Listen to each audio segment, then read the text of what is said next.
Hello everybody and welcome back to Voxel Tycoon. As always, I am Dor, and today we're going to go ahead and redo our depot here. So I went ahead and removed everything. I was going to go piece by piece and try and wiggle things in and try and keep things running at the same time, but that's just going to go ahead and slow things down. So we might as well just tear the whole band-aid off and get these things going all at once here. So what we're going to go ahead and do is, like I said last episode, we're going to have our main things terminate in the end here. So the things that are going to deliver to towns, I don't care if it's the ore, I don't care if it's the ingots and stuff like that, it's all going to terminate here in the center, so that we are able to go ahead and actually get the two depots here to deliver the things to the other towns here. So over here in the corner, I have two other buildings down. These were just so I can see the recipes that are in them right now, so I can know what I need to lay out and where I need to lay it out. So the first thing we're going to go ahead and do today is we are going to go ahead and remove these warehouses, right? We placed these down last episode, and we are going to replace them in a second, but what I want to go ahead and do is I want to have 4 of the garages or the warehouses per item right now, so that we have a big backlog of items available to our trains when we eventually get them running today, hopefully. So we're going to go ahead and delete this guy. We're going to lose the 172 items that are in there, but that's kind of okay for right now. We are going to back up the conveyor belt a little bit here, and we're also going to go ahead and remove the coal one. And then what we're going to do is, I think this is as close together as we can get the warehouses, because we need the input and output thing on them to go ahead and at least have them kind of branching together. So what we'll do is we'll have the other two right next to those ones. So something like that should work, right? And then if we have our input and output on this thing, like so, oops, I need to hold shift, and like so,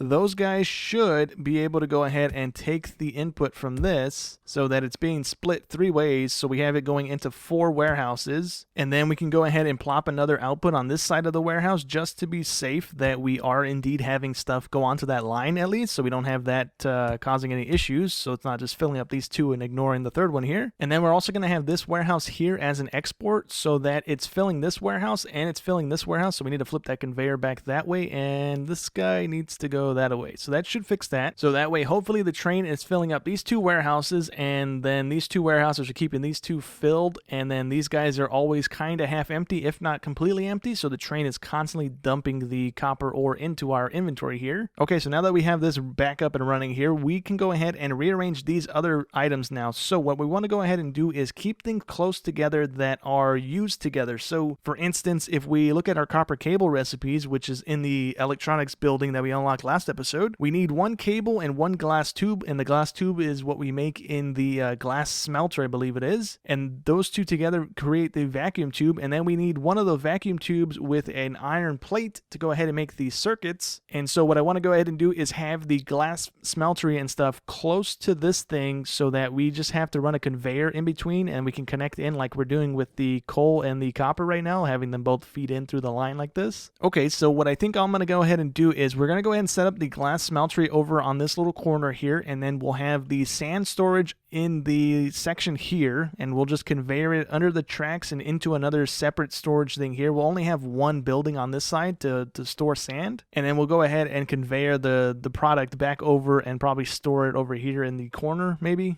I'm not too sure yet, but we can go ahead and plop down a couple glass smelteries. So we need these guys, which are going to be in this screen here. We need glass furnaces, and we'll probably end up going about 5 or 6 wide, because they're a little bit different than the smaller smelters, and they are a little bit bigger as well. So we have to kind of be mindful with that. And for right now, we'll go with 3 glass panes and 3 of the glass tubes, and hopefully this is going to be enough to go ahead and get things running at least. We are running dangerously low on money already. These things are pretty pricey, so placing them down one time and then having to rearrange them because we messed up is very pricey to be doing. So let's go ahead and get this thing rolling here, hopefully, and we can get the conveyor to go like that. We're going to try and do it like we did over here, which seems to have kind of worked here. So we just need to connect into that one, and then we can go ahead and continue doing the little up and down thing here to go ahead and get the little tunnel going. So for right now, we're just going to plop down 2 warehouses. We are going to double it up to 4, but again, we are running a little low on money at the moment. So for the time being, we'll plop down 2 and just keep in mind that we don't want to put anything else there. So for all of the glass stuff, we need sand and we need coal. So what we can do here is have a branching conveyor from this guy over here, and oh, that's the roads, that's not a conveyor. We can have this guy I branch, actually it's going to feed all the way down to this line, so maybe we can actually just do this. We can hopefully have a conveyor going underground. We can indeed, so we can just go ahead and do this and then connect it into the line here. Oh, you know what? It would have been perfect if it came over by one and we can just connect it into that line there. Dang it. Anyways, that's what we'll have to deal with. That's fine. It's not a big deal. And then we can just go ahead and drag this up and connect it into this line here. So now we have the coal filling the line. Why is it not connecting to this? So it's not actually letting me do this. It's telling me that the conveyor is too long. So we actually need to go ahead and plop down a warehouse here. I don't know if we really need the big one, but we'll go ahead and just use it regardless. And then hopefully it helps and keeps things going here. So we can go ahead and place this there. It looks like it's in line with the copper one across the way. So hopefully that works. We can have coal going into this, and then we need an input and an output going into it. That should be the input. That should be the output. And we can hopefully have this thing come up onto there and into the input here. There we go. So the conveyor is good there, and we should be able to go and connect into the rest of this area without too much issue. So there we go. And then I just got to flip all the conveyors around to go ahead and feed that line properly. And then same thing over here with the sand. We need to go ahead and drag a belt over to here and plop a warehouse down so that we can actually feed into it. So now we need these two items coming back to our little depot area to be able to get sold. So if we plop down some temporary little warehouses so we know where they're going to go, we can have our panes go in this corner, and then we can have our tubes go. I'm not too sure where the tubes will go, honestly, because we won't know until we run a belt down the line here and then see where it comes out on the ground. So for right now, we'll just run the glass pane line, so something like that, and then we will have it terminating into it. And now that we ran into that issue with the conveyor belt being too long when we try to run the coal line a minute ago, I think we're going to run into that issue again with the lines coming out of the furnaces here. So I think the only way around that is to just go ahead and plop a warehouse down on this side of the mat, or this side of the depot, and then conveyor it under the tracks and then into the little storage bulk over here. So we'll go ahead and give that a go just to be safe and we don't have any issues kicking in. So we'll just put one warehouse on this side of the thing. So I think somewhere right here should be fine, hopefully, if we can get the conveyor to go in the right direction here. So we'll have it going into glass panes, and then we will have an input here. Hopefully it's not too big. There we go. And then we need to go ahead and run the belt downward into that little area here. So what I think I'll go ahead and do is actually drag the conveyor out just a smidge from these guys so that they're able to go ahead and run into that belt, and then we can branch from that belt back into this area here. So the center thing is there. Ooh, you know what? That's not going to work, is it? So we're going to have to run it from here, and that should let us go all the way down and then end right here, and we can go ahead and just turn into the warehouse, and that should work. Okay, so that's the glass panes and the glass tubes coming back into our little storage array here. So what we need next is to go ahead and have the copper wires and the glass tubes going into one of the electronic buildings on this section here probably. So I went ahead and put a copper wire warehouse down on this side of the depot, but looking at the building, it's kind of an odd building because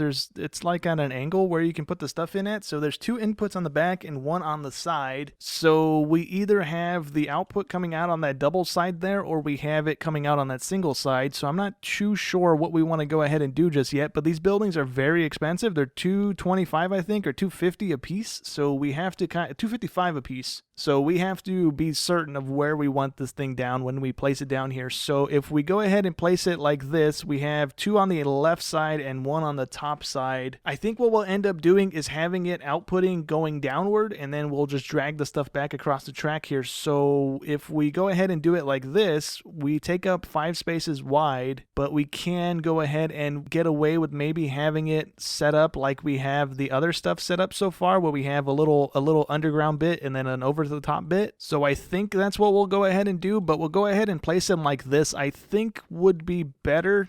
So we'll try and do that. We're going to need an export on this thing here. So we'll go ahead and place it on the side of the building here just so we have a little bit more room with the conveyor, because we can only have a conveyor that's 600 feet long, I think. Never mind, it can be 1,231 feet long before it tells me that the conveyor is too long. Okay, so that kind of doesn't need to be there, but whatever, it's fine. So we can go ahead and place this thing down now, which is going to be in this direction here. And we're going to have it going across and down. So this line here here will be, or I guess if I can put that away, this line that the conveyor is on is going to be the sideways line. So we'll go ahead and just have it go out a little bit so we know. And then right here, we should be able to go down and then back up. And that's where the machine needs to be placed. So where did I just put it? We need this guy here. So this guy is going to be placed there, and that should work pretty good, I suppose. And then what we're going to have to do is have the other one coming down the side here, like we have the glass smelter set up, right? That's how we have that one going. And then we need the glass tubes coming into this line. We'll have the glass tubes going this way on the line here, and then same thing like we have that first line. We can have it go under and then over, and that should connect in, and we should be good like that. I think we should be good like that. So that should connect in. That's going to give us the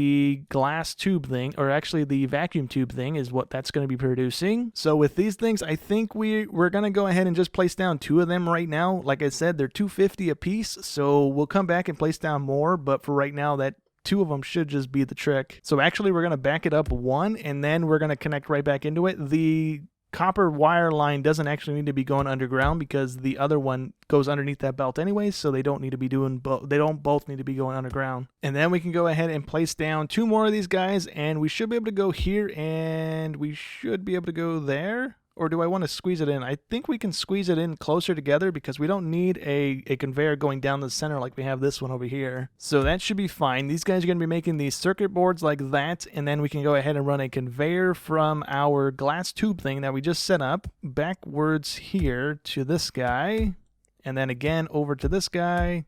And that's that. Those guys should be getting into this. So then we need to go ahead and redo our iron line here. So what we're going to go ahead and do is probably have the iron ore on the right section here, the iron plates in the middle here, and then the iron parts on the left side here so that we can keep everything iron in the middle here. So we're going to have one there, and then we should have one here. If I can see the other one, there we go. So that should be in line. So we'll make this one the iron ore. We'll make this one, we'll make that one the iron ore, this one the iron plates, and this one the iron bolts or iron nuts, whatever they're called. So then we need to go ahead and smelt the copper so we can actually use it for these things. So we're going to have 10 smelters like we have for the copper ore over there. So then we need the coal thing getting ran all the way back down this way, which I don't think we can do. So that might be a little awkward. But anyways, we'll have it going this way across the track here. We'll have the presses here somewhere so that the plates don't have very far to go. They can just go ahead and go into the machine here that's going to use them. Okay, well, we didn't actually get the entire thing built, and we are gonna go bankrupt here. So what I'm gonna have to do here to try and get this stuff going, because we can still produce stuff and deliver to this town because those vehicles are still in the depot, or still delivering from the depot there. And we also have this town and this town delivering because we have their stuff getting delivered to here. So what we can go ahead and do is, I'm going to kind of come to regret it, I guess, but we can go ahead and sell the entirety of our vehicles, and that's going to go ahead and give us a buttload of cash to go ahead and hopefully finish off our depot here, because we're completely out of money. I sold the remaining of the buildings, and then I took out the $2.8 million loan that we can get, and we just went through all of it relatively fast there, and we need another couple more machines before we can actually get the line back up and running, and then we're going to need to go ahead and make all the vehicles again,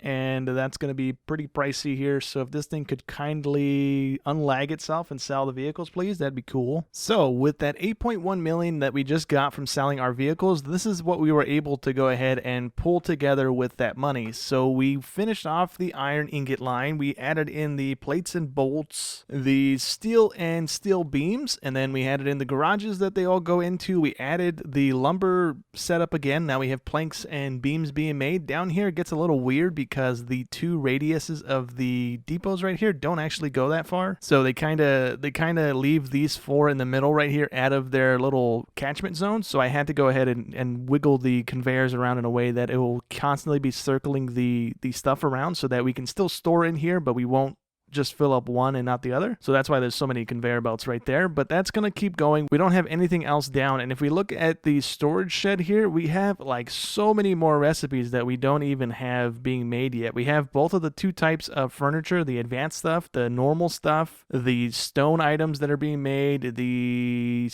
concrete beams. I think there's another 4 to 6 recipes that we don't even have made yet, and we're out of area to go ahead and squeeze things in here. So we're going to have probably this guy on the side being the one dedicated to the furniture and stuff. So not quite how I wanted it with everything in the center, but it's better than it was. But right now we are in a predicament because we are going to go bankrupt if we don't get our stuff together here. So I went ahead and sold most of our trains. We have one train just about for every item now instead of the 2 or 3 that we had on there to begin with, and we were able to go ahead and pay off our loan. So we have right around 3.2, 3 point something million when we take this out. So we have 3.4 million we can play with. So what I'm going to go ahead and do is we're going to use this area here since we already have stuff coming in. We're going to go ahead and try and use this to go ahead and generate some cash for us. So what we can go ahead and send out from this place is the copper ore, the iron ore, and the wood. The other items here don't really come in abundance, so I'm not going to try and even set those lines up because those lines are just going to be burning money for us. So let's see if we have anything that requires iron or copper. So these 2 towns are connected already. We can do the log line in Stony Brook. We can do the iron ore line in Royal Oak, the iron ore line in Lake Oswego, and I think that's all for these 3 towns. And then over in Hayes, we can do the copper ore. Roseville has the iron ore, and I believe we can get to that log depot with this station here. I think, yeah, we can. Okay. And Lake Charles has nothing for us. But something else that I just realized when we were up here at Roseville is that we have a sand thing set up, so we can actually set up a sand line as well. I thought we had all of our sand dedicated to the train line there. So we're going to go ahead and set those things up. I don't know how much vehicles we can actually buy here because, again, we have 3.4 million. As soon as we unpause the game, we will get the bankruptcy notice that we are going to go bankrupt in so many days if we don't get our lines up and going. So I'm going to go ahead and set these lines in motion, and then we're just going to go ahead and hang out and see if we actually manage to pull it out or if we go bankrupt today. Today might be the final episode. I'm not too sure. Okay, so we have 950,000 left over. In the event that we do get that bankruptcy notice, we can go ahead and just take that out, and hopefully it kicks us out of the red just long enough to go ahead and hopefully get these lines going. So we can go ahead and do 2 times, I think, and eventually these cars will get to where they need to go, which is all the way over here, and then the sand one should be going up north here. There they are right here. And so we should hopefully start turning a profit. I don't know if we actually are going to because we're like running 800 and something thousand into just upkeep costs right now. And what I went ahead and did before we actually began even construction on the depot thingy, we went ahead and upgraded or researched the next tier of vehicles. So now we have bigger trucks, but I didn't use these because they're more expensive and all they offer is 4 more inventory slots for the items. So I figured why not just stick with what we had already. And then we also have new trains too. So I believe the double-headed thing was the last one that we had. So I think this guy is new. It has a 90-mile-an-hour top speed. The Class 55, I believe, is new. The DB Class V200 is new. And then these 2 guys are new, I believe. Maybe not this guy. Maybe this guy. I'm not too sure. I think this guy's new. This guy's for sure new. This is the old one, and then we have 2 new passenger ones, so that's cool. We're not running passenger trains because I don't really understand how the passenger system works in this game, but those are cool, and they're purple too. I wonder why they're purple. And then I guess we have 2 more big locomotives too that we can go ahead and swap over eventually, but the only thing is that they're big, so if we were to use these, we would run into an issue where our depots were too short for what we were running. So I think the DV12s are like the way to go to keep everything in the same sized length of the depot so you don't have things sticking out past them. But anyways, I think we're just going to go ahead and crack it into 3rd gear because we need to see whether or not this is going to work or not. Either we go bankrupt now or we delay it inevitably by just running it in a slower time frame, so we might as well just speed it up and get it over with if that's going to happen. And maybe we can go ahead and follow some of these cars because if we take a look at our money here, we are barely losing anything. We will go bankrupt in 2 months if we don't get our money situated, but if we look at the thing here, we're only down 11 grand. So I think we might have kind of got around it a little bit. We're going to speed it up again. And the negative is going up and then dropping down slightly. So as we deliver, we are kind of making a profit. I just don't know if it's going to be enough to get us out of this hole that we're in. So yeah, we just went from 10 to 20,000 on negative there to 236,000. It's still climbing. So there's really not much we can do about it. We are going to go bankrupt. We can close this thing down and just sell all our trains. And then the only thing we have connected right now is the sand. We can go ahead and reconnect the iron ore to go ahead and try and save this, but we're just going to go bankrupt right now. I try to expand this thing too fast. And I think we would have been okay had I not deleted all of the depots and stuff and left that running as I was trying to expand this thing. But I wanted to go ahead and get this stuff squared away, and we couldn't really do that because this side of the depot was still not level. So I wanted to go ahead and level it before I did anything on this side, and it doesn't look like we're going to be able to do that, period. So we have 1 month to go, so we can delay that just a smidge by taking out that $975 loan. That's going to go ahead and give us a little bit of a breathing room here, but it's just going to not help any because now we have to pay that off. And whether or not we can actually stay green is not going to be a thing we can do. We are eating into our profit there, and we're right back in the red. Okay, well, we delayed it as long as we could here. I sold some more trains. I sold some vehicles that were kind of not necessary. Like this guy had 2 coal trucks going to it. I sold one of them, and we are still not making any money. I went ahead and rearrange some of the train routes to go ahead and come here and make sure these guys are constantly filled up. But our lines are not very profitable, so we are indeed going bankrupt here. So I'm just going to go ahead and fast forward through the rest of this. We just got the 2-month warning, so in a second here we should be getting the 1-month warning, and then the game should be coming to an end here. So it's been kind of fun here, right? This game is early access, so we will go ahead and come back to this game eventually. I think we'll go ahead and give it a little break here until maybe some more updates come out for it, right? There's some stuff in the game that could use some work, like the inability to go ahead and access your routes for some reason. It would be nice to be, oh, you know what? We just turned a profit. It would be nice. Oh, never mind. It went right away. But it would be nice to go ahead and be able to mess with your routes instead of having to go ahead and find a truck that doesn't have a route attributed to it, and then trying to go through that thing, the little screen on the side here, to get to the routes, and then clearing the routes so you don't have names of old stations just floating on the map that you can't do anything with. You can disable some stuff like that, but if you had the names of the things, it wouldn't go away with that button. It would just constantly be there. Something that I didn't realize was even a thing until like 2 episodes ago, I think, is if you go ahead and click on the trains and edit their routes, it's kind of not really easy to see. But if you go ahead and do what I've been doing, right? I was told this in the comments, right? We don't need the waypoints anymore because I don't know if this was in the game at launch or if it was updated recently to go ahead and add these in when I was told about it. But if we go ahead and find the depot on here, right, and we click the little lines next to the depot name, we can go ahead and select what track we actually want these things to be going down, so we can actually lock out tracks instead of having to put down waypoints. So in the scenarios where we would have like a tight entrance into the depot, instead of doing what I've done here, which is having a lead up of a delay to go ahead and backlog a train on the track here, we can go ahead and have it like only going into one track instead of doing the waypoint thing, because on a tight track we wouldn't be able to squeeze those waypoints in because of the requirement for those things to be placed. But let's go ahead and keep fast forwarding here. We will go bankrupt eventually. We can go ahead and take a look around the towns here, because these three initial ones at least, are massive. I think each of these have like 3,000 people. Stony Brook has 4,500 people. The Royal Oak Place has 4,100, and Lake Oswego just took off at some point and it passed those other guys. I think this was our smallest town to start with. It's at 6,200 right now. The other ones are kind of catching up. We got 1,800 in Hayes. We have 3,100 in Roseville. We have 1,100 in Lake Charles. We got Albany at 1,700, and we got Hobart at 1,400 people. So as it comes to a close here, I think next time we play this, we will go ahead and kind of ignore the raw products getting delivered to towns. So the stone, the copper and coal and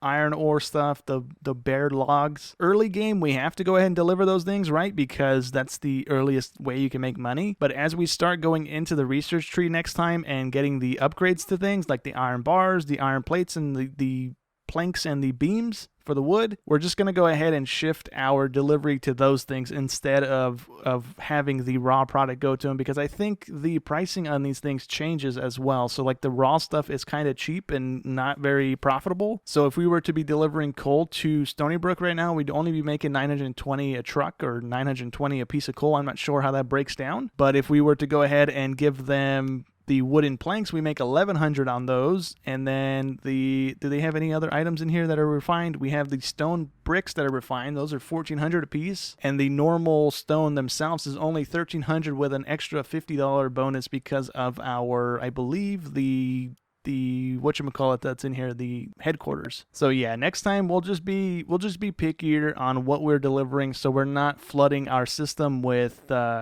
things that aren't really making all that much money, so that we can hopefully last a bit longer and get things rolling a bit smoother. I don't think we'll mess around with the passenger lines at all next season if they're not kind of redone, I guess. I don't know. Maybe I'm just too dumb and I don't understand how they work. We could have probably kept them profitable if we kept them within the city instead of doing that big line that we did. But anyways, that's going to go ahead and be it. So we almost finished the entirety of the research tree. We got to 39 out of 47. We had at the end there only 37 trucks on the line. I think before we messed with our depot, we had over 100. And we were at 74 million company value. I think we dropped in value because the last upgrade I thought was 85 million. And then we had to get up to 225, I think it was, for the next tier upgrade on the headquarters. But anyways, we got up to 7 regions. We got 362 buildings. I'm not sure what that means. I don't know if that's buildings I have placed down, like all the furnaces and stuff, or if the buildings count as the delivery points. I'm not too sure about that. But that's going to go ahead and be it for the series here. So hope you guys enjoyed as always, and I'll catch you in the next one. Thanks for watching.